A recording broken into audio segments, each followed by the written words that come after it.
পশ্চিমবঙ্গে এই মুহূর্তে লড়াই চলছে জুনিয়র ডাক্তার ভার্সেস পশ্চিমবঙ্গের রাজ্য সরকার।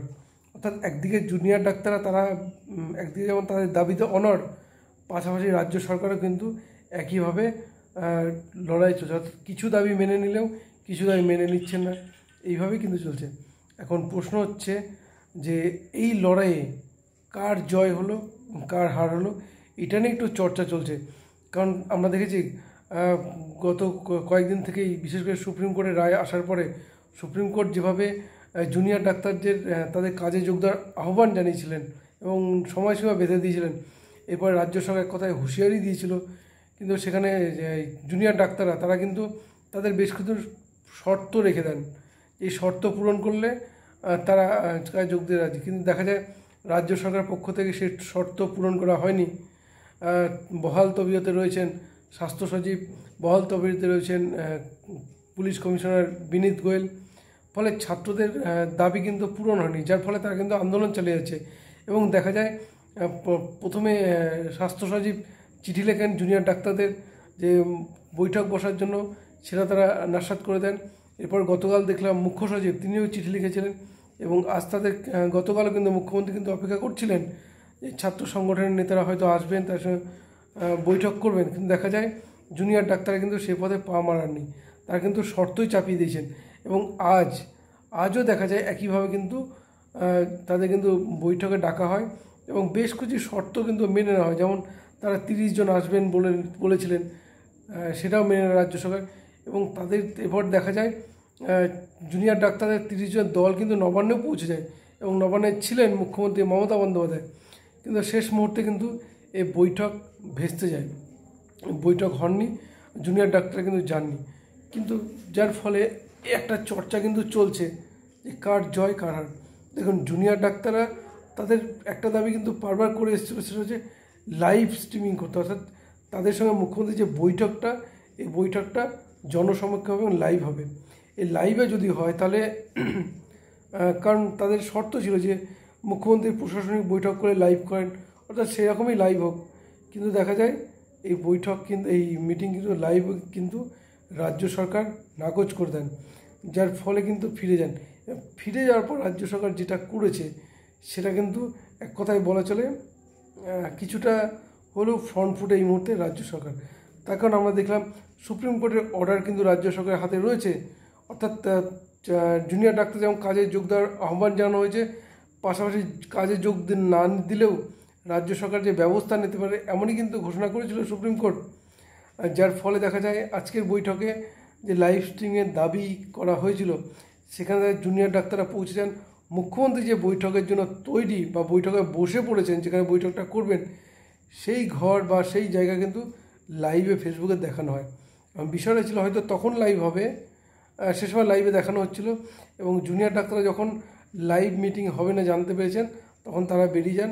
কিন্তু এরপরে যেটা গুরুত্বপূর্ণ, সাংবাদিক সম্মেলন করে মুখ্যমন্ত্রী কিন্তু স্পষ্ট করে দেন। অর্থাৎ এইখানে কিন্তু স্নায়ুযুদ্ধের লড়াই কিছুটা হলেও জিতল মমতা বন্দ্যোপাধ্যায় এবং তার রাজ্য সরকার। তার কারণ তিনি কিন্তু স্পষ্ট করলেন যে তিনি অপেক্ষা করছিলেন, সেটা বাংলার মানুষ দেখেছে।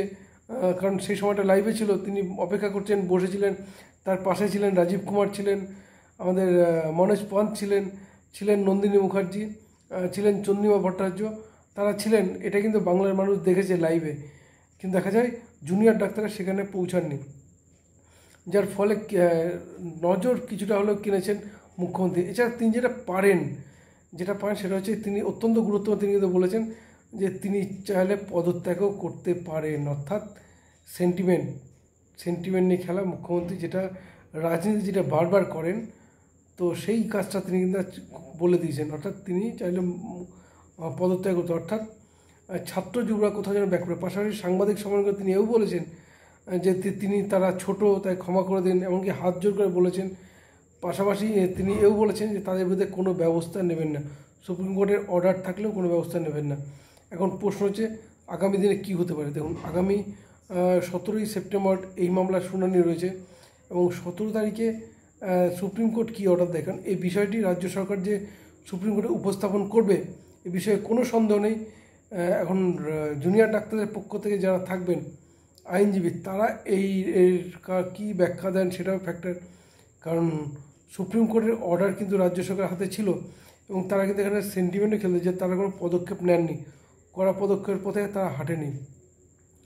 এখন দেখা যাক সুপ্রিম কোর্ট এ নিয়ে কড়া কত স্টেপ নেয় কিনা। অর্থাৎ বলা যায় জুনিয়র ডাক্তার যারা আন্দোলন করছিলেন, দেখা যায় সেখানে একসময় গিয়েছিলেন অভিজিৎ গঙ্গোপাধ্যায়, বিজেপি সাংসদ, প্রাক্তন বিচারপতি কলকাতা হাইকোর্ট, সেখানে তারা কিন্তু গো ব্যাক শুনতে হয়েছিল। পাশ দিয়ে হেঁটে যাচ্ছিলেন অগ্নিমিত্রা পাল, তাকেও কিন্তু একটা বিক্ষোভ দেখানো হয়েছিল। ফলে কোথাও যেন ছন্ন ছাড়া বা একঘরে হয়ে পড়ছেন এই জুনিয়র ডাক্তাররা। রাজ্য সরকার তারা বারবার ডেকে পাঠালেও এক পায়ে গিয়ে দু পা পিছিয়ে আসা, পাশাপাশি বিজেপি নেতাদের এই মুহূর্তে যদি বলি রাজ্যের প্রধান বিরোধী দল বিজেপি, অর্থাৎ তাদের কিন্তু স্ট্রং হোল্ড রয়েছে। সুতরাং তাদেরকে এই যে চটিয়ে দেওয়া, এই যে তাদেরকে বিরক্ত করা, এটাও কিন্তু জুনিয়র ডাক্তারদের একঘরে করারই সামিল। কারণ তারা যদি বামপন্থী সংগঠন হয়ে থাকেন, বামেদের সেই সংগঠন নেই, সেই ভোট ব্যাঙ্ক নেই যে তার পাশে দাঁড়ায়। এখন দেখা যাক, শুভেন্দু অধিকারী যদিও বলেছেন জুনিয়র ডাক্তারদের পাশে থাকবেন, মুখ্যমন্ত্রী কিন্তু সবচেয়ে গুরুত্বপূর্ণ, তিনি কিন্তু কোনো পদক্ষেপের কথা ঘোষণা করেন, অর্থাৎ তিনিও কিন্তু তাদের ক্ষমা করে দেওয়া, তার পাশে থাকার বার্তা দিয়েছেন। এখন দেখা যাক আগামীতে জুনিয়র ডাক্তাররা কোন পথে হাঁটেন। হয়তো মুখ্যমন্ত্রী আরও সময় হয়তো দিতে পারেন বৈঠকের জন্য, এখন সেই বৈঠক হয় কি না বা এর পরবর্তী সুপ্রিম কোর্টে এই বিষয়টি ওঠে কি না সেদিকে আমাদের নজর থাকে, বা সুপ্রিম কোর্টে উঠে সুপ্রিম কোর্ট কী অর্ডার দেয় এটা এদিকে আমাদের নজর থাকবে। নজর রাখুন আপনারা। ধন্যবাদ, ভালো থাকবেন সবাই।